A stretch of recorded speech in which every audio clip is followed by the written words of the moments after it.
kayak bangga aja gitu sama diri sendiri, punya tabungan segini woi, bisa invest segini woi, terus bisa nahan diri dari godaan ini woi. Oh, itu seneng banget woi ya.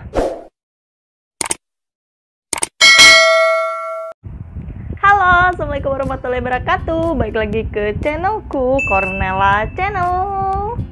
Oke, jadi di video kali ini aku bakal bikin video yang berbeda dari videoku yang sebelumnya. Tapi ini masih masuk ke dalam salah satu playlist di channelku, yaitu On Tips. Nah, jadi di video kali ini aku mau bikin video gimana cara aku ngatur keuanganku dalam 1 bulan. Nah, berhubung sekarang aku udah kerja nih, jadi kan udah ada penghasilan sendiri. Jadi aku diharuskan untuk mengatur keuanganku sendiri gitu, nggak ada uang yang minta sama orang tua. Jadi gimana caranya uang ini bisa cukup sampai akhir bulan sebelum menuju ke gajian yang sebelumnya. Nah, sebelum aku mulai, jangan lupa like, comment, and subscribe, karena subscribe itu gratis biar aku semangat buat bikin kontennya. Oke, kita lanjut. Jadi aku mau cerita dulu. Buat yang udah nonton videoku a day in the life, apa sih judulnya, aku lupa. Day in my life of Su Pattern Maker Engineering.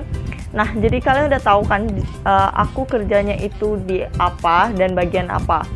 Nah, jadi aku kerja itu sebagai salah satu staff di perusahaan sepatu tepatnya, dan itu lokasinya ada di Tangerang. Jadi aku salah satu staff developmentnya, yaitu sebagai Su Pattern Maker Engineering. Nah, jadi untuk gajinya sendiri itu pasti mengikuti UMR dari Tangerang sendiri kan. Nah, buat yang belum tahu lagi nih UMR Tangerang itu sekarang itu berapa, kalian bisa cek aja sendiri di Google. Tapi aku belum nyampe ke UMR-nya, jadi karena aku fresh graduate gitu kan. Tapi nggak apa-apa. Yang penting kita bersyukur aja, berapapun gaji kita harus bersyukur. Nah, oke. Jadi balik lagi ke topiknya tadi. Gimana cara aku ngelola uang. Jadi sebenarnya ini kontennya itu adalah salah satu request dari temenku. Dulu pernah ada banget waktu aku awal-awal bikin konten, itu ada yang minta buat aku bikin konten tentang cara aku ngelola uang gitu kan. Sebenarnya aku bukan expert untuk ngelola uang, cuman ini berdasarkan pengalaman pribadiku dan menurutku ini worth it aja gitu kan, bisa diterapin gitu. Tapi disesuaikan lagi dengan income kalian masing-masing dan juga pengeluaran kalian masing-masing gitu. Nah, untuk yang kayak aku nih yang belum menikah dan juga pengeluaran juga belum terlalu banyak, jadi income-nya ini lebih difokuskan untuk kenabung dan invest di masa depan gitu kan. Oke, mari kita mulai. Ini aku udah nyatet, kebaca nggak sih? Ini tulisannya kebalik ya, karena aku mirror ini pakai kamera depan. Ini monthly expense of. Nah, semisal gaji kalian berapa sih? Misal kita ambil 4 juta.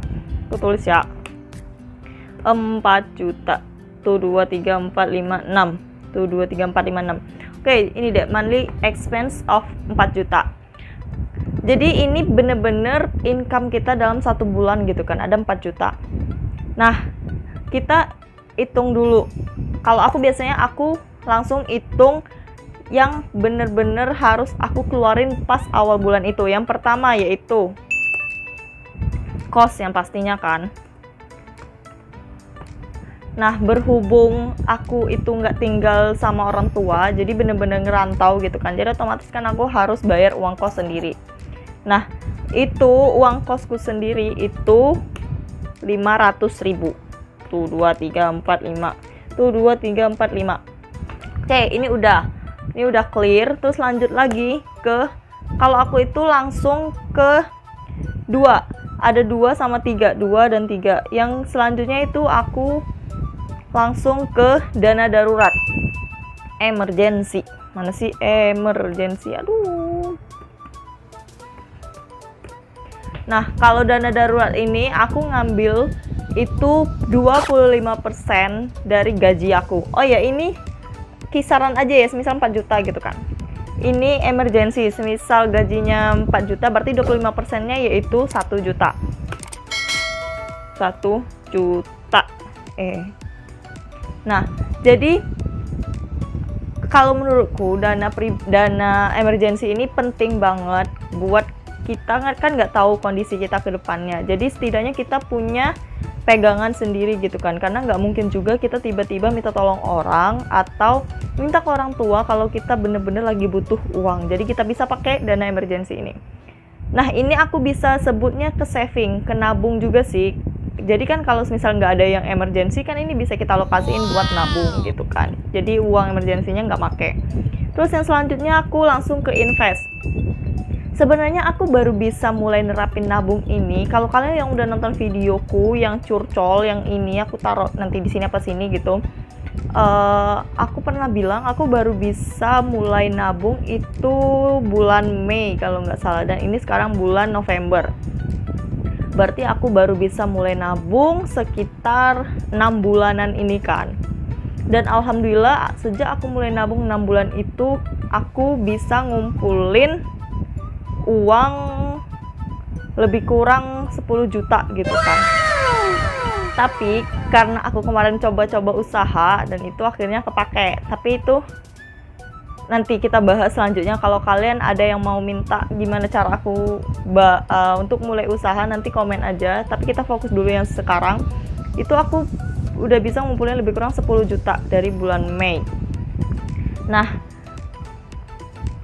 invest ini aku sebenarnya mau mulai ke saham, cuman aku mau mulai saham itu kalau uangku udah lumayan banyak. Jadi aku sekarang mulai ke invest ke instrumen yang lain gitu kan. Jadi aku per bulan itu aku alokasiin 1 juta juga, 1 juta atau 25% dari gaji. Jadi semisal gaji kalian itu 10 juta, 25%-nya berarti 2,5 juta kan. Menurut aku itu wajib, karena kita nggak tahu gitu kan kehidupan kita di masa depan kayak apa. Semisal kita udah punya target atau kita punya goals sendiri. Aku punya goals, aku mau punya rumah sendiri cash itu sebelum umur 25 tahun. Amin. Itu aku udah punya target sampai situ. Jadi kan otomatis kita harus sudah punya uang sendiri gitu kan. Dan aku mau belinya itu cash, nggak mau kredit. Jadi ya kita harus bisa mikirin mulai dari sekarang masa depan kita sendiri. Karena kalau bukan kita yang mikirin, siapa lagi gitu kan. Terus oke, dari 4 juta kita udah keluar 2,5 juta. Berarti sisanya tinggal 1,5 juta. Nah, yang ini nih, yang 1,5 juta ini baru perintilan-perintilan. Nah, kalau kayak aku nih, cewek nggak cowok sih, pasti kita punya belanja bulanan. Belanja bulanan kalian itu kayak beli sabun, peralatan mandi, peralatan semisal buat apa ya? Buat makan, bukan makan sih, buat peralatan mandi, make up, semisal kalau cewek atau apa gitu. Itu aku masukin ke belanja bulananku. Nah, aku biasanya ngeluarin budget itu untuk belanja bulananku itu bentar. Kok aku lupa. Oke, biasanya aku belanja bulanan itu aku budgetin sekitar 5%. Jadi misal gajiku 4 juta, itu aku berarti budgetnya untuk belanja bulanan itu aku 200.000. Kita tulis 200.000. Nah, terus yang selanjutnya itu yang paling penting, kita harus bisa mengalokasikan uang pribadi kita untuk ke perbuatan amal, semisal sedekah, terus pajak penghasilan. Kalau yang Islam kita kan ada pajak penghasilan. Kok pajak sih? Apa ya? Zakat. Oh ya, kita kan ada zakat penghasilan. Nah, itu aku juga langsung otomatis untuk semisal gajinya yang 4 juta itu menurutku kita harus, sebenarnya kan kalau dalam Islam kita cuman diwajibkan membayar zakat penghasilan itu 2,5%. Tapi kalau menurutku pribadi, di dalam income kita itu ada hak orang lain. Nah, jadi kita bisa alokasiin itu sekitar 10%. Jadi semisal 4 juta itu berarti kalau 10%-nya adalah 400.000. Wow, tuh 2, 3, 4, 5 400.000. Berarti sekarang ini uang kita udah kepake 2,5 tambah 600.000. Berarti kita udah kepake 3,1. Berarti sisa 900.000. Nah, aku biasanya untuk makanku sehari-hari, karena aku tinggalnya di Tangerang dan Tangerang lumayan makannya kayak Jogja juga, lumayan murah gitu kan. 10.000 udah dapat enak gitu kan, udah bisa makan ayam, udah bisa makan pakai ayam, pakai lauk, sayur gitu kan. Itu aku alokasiin sekitar 15 sampai 20%. Jadi kalau 4 juta berarti sekitar 600 sampai 800.000. Tapi aku biasanya aku mentokin sekitar so-so aja sih 18%. Berarti kalau dari 400 juta berarti sekitar 700.000 buat makan. Buat makan. Terus sisanya kan tinggal 200.000. Sisanya itu aku kasih buat adekku yang sekarang masih kuliah, yang kemarin masuk di video tuh ya, si Olva. 200.000 sisanya buat dia. Karena aku bersyukur banget sih, nggak bersyukur juga sih, orang tuaku itu paling nggak mau kalau aku kasih uang. Mereka nolak banget mau dikasih uang. Tapi sewaktu-waktu kalau mereka butuh pasti kita kasih gitu kan.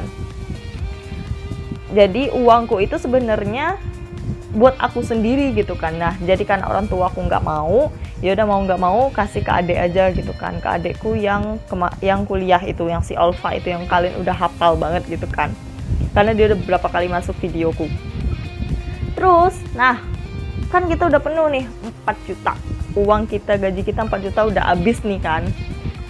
Kalau untuk yang nonton gimana caranya? Kalau untuk have fun atau kalau untuk yang me time segala macam, menurutku balik lagi ke diri kalian masing-masing. Sebenarnya kalian butuh banget atau enggak. Tapi kalau aku biasanya kalau untuk semisal entertain, kayak semisal kita butuh hiburan kayak nonton, tapi sekarang mumpung karena corona bioskop ditutup, tapi beberapa juga udah ada yang buka sih, itu aku ambil dari uang overtime. Jadi semisal kalau aku punya overtime nih, semisal overtimeku dalam 1 bulan itu cuma 100.000 dapatnya, ya udah uang 100.000 itu aku pakai buat overtime, buat entertain, misal buat nonton kalau ada temen yang ngajak gitu kan, atau ke salon buat teman-teman yang sering ke salon tapi kalau aku seumur hidup belum pernah.